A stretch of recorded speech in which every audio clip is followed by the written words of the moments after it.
जय अम्मा काली की भक्तों, आप सभी पर अम्मा काली का आशीर्वाद सदा बना रहे। आप सभी खुश रहें, सदैव प्रसन्न रहें। आज जिस विषय पर हम बात करने जा रहे हैं भक्तों, वो है सवारी उतारने से क्या अम्मा काली की सवारी या ऊर्जा जिस बच्चे को प्राप्त हुई है उसे उतारा जा सकता है? किसी चौकी या दरबार में जाकर के उतारा जा सकता है? क्या अम्मा काली वाकई में उस बच्चे को छोड़कर चली जाती हैं? तो इस पर मैंने वीडियो एक फर्स्ट पार्ट बनाया है, आप देखिएगा और इसे भी देखिएगा, ये सेकंड पार्ट है उसका। तो आज जिस विषय पे के बारे में मैं आपको बताने जा रही हूँ वो यही है कि जब अम्मा काली की सवारी या अम्मा दुर्गा की सवारी जो लोग उतरवाते हैं चौकी दरबार में जाकर, क्या वाकई में भक्तों अम्मा उस बच्चे को छोड़कर चली जाती हैं हमेशा के लिए? क्या अम्मा की सवारी उतर जाती है?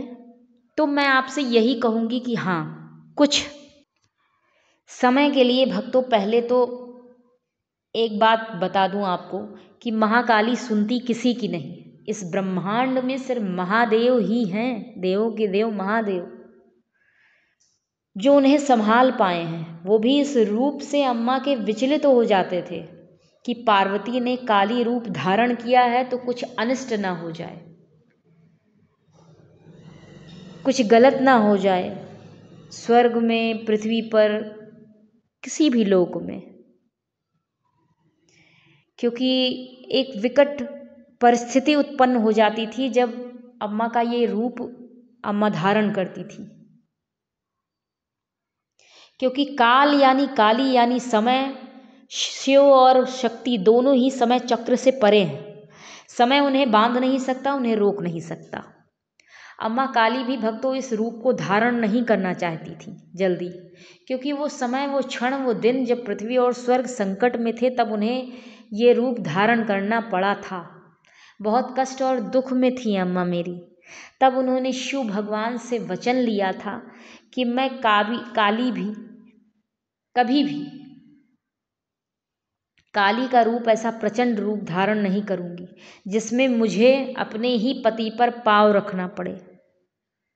तो आगे मैं बात करती हूँ सवारी पर। आपने ये लाइन सुनी होगी कि भक्त के वश में है भगवान।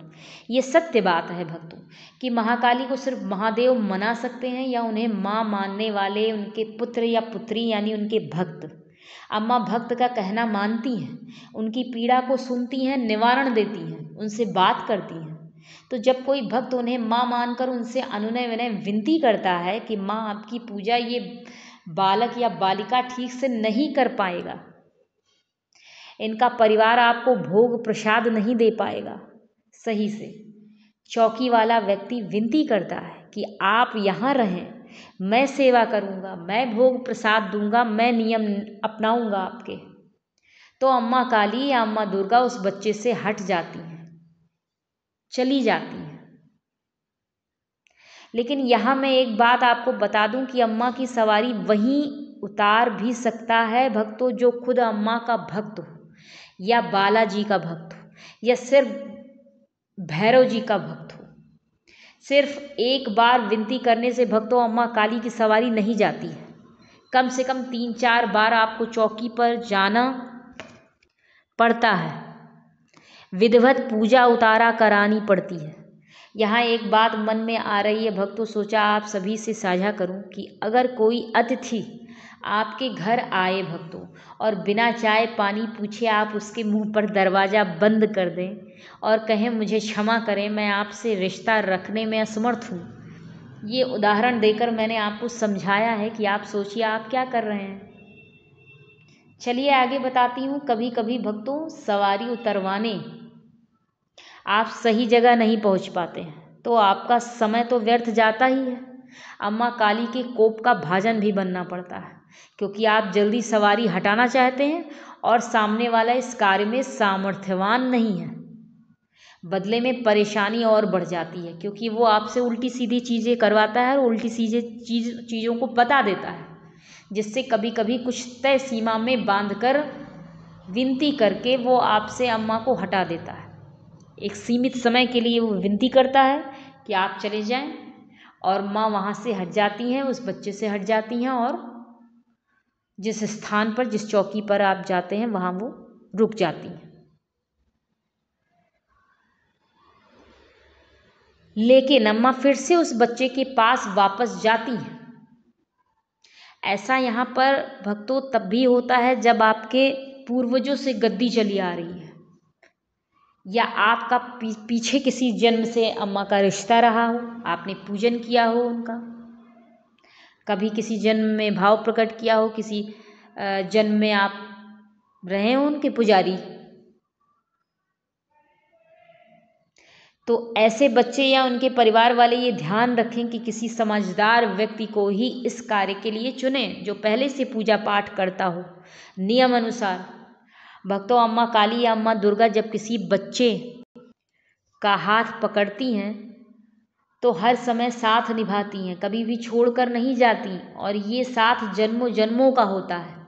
भक्तों, कभी कभी किसी वजह से आपकी पूजा हफ्ते 10 दिन के लिए छूट जाए या आप कहीं बाहर भी हों अपने घर से, तो भी माँ आपके आसपास 24 घंटों में एक बार फेरा लगाने जरूर आती हैं। सुबह शाम आपको अपने होने का एहसास दिलाती हैं, एहसास दिलाती रहती हैं आपको।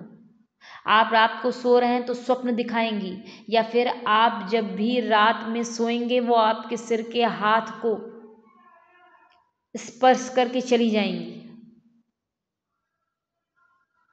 आपके सिर पर स्पर्श करेंगी, कभी कभी पीठ पर, कभी हाथों को स्पर्श करेंगी और चली जाएंगी। हर पल आपको एहसास दिलाएंगी भक्तों कि तू अकेला नहीं है पुत्र, मैं हूँ तेरे साथ। बहुत ऊपर की बातें हैं, आपको बताना नहीं चाहती भक्तों, पर बता देती हूँ कि यही हमारी अम्मा काली है। जब वृद्ध अवस्था पूर्ण करने के उपरांत कोई भक्त पलायन करता है, शांत होता है भक्तों, तो अम्मा काली भव से पार लगाती हैं, खड़ी हो जाती हैं कि ये मेरा भक्त है, इसे कोई कष्ट नहीं होना चाहिए। अपनी शरण में लेती हैं और कहती हैं कि मेरे बच्चे को किसी भी प्रकार का कष्ट ना हो। तो आज मैं बस आपसे यही कहना चाहूँगी भक्तों की, अगर सवारी या ऊर्जा अम्मा की नहीं अपनाना चाहते, आप नहीं सेवा भाव कर सकते हैं, भोग प्रसाद नहीं दे सकते, तो किसी अच्छे जगह पर जाएं जहां अम्मा की पूजा अच्छे से करते हों लोग, ताकि उन्हें नियम अनुसार भोग प्रसाद सेवा मिल सके, लोग उनके द्वारा बताए गए नियम को अपना सकें। तो बस यही आपको बताना था। आज का वीडियो आपको कैसा लगा बताइएगा ज़रूर, इसे सुनिएगा। इसका फर्स्ट पार्ट और सेकंड पार्ट दोनों मैंने बनाया है। वीडियो को सब्सक्राइब करना, लाइक करना ना भूलें। धन्यवाद भक्तों।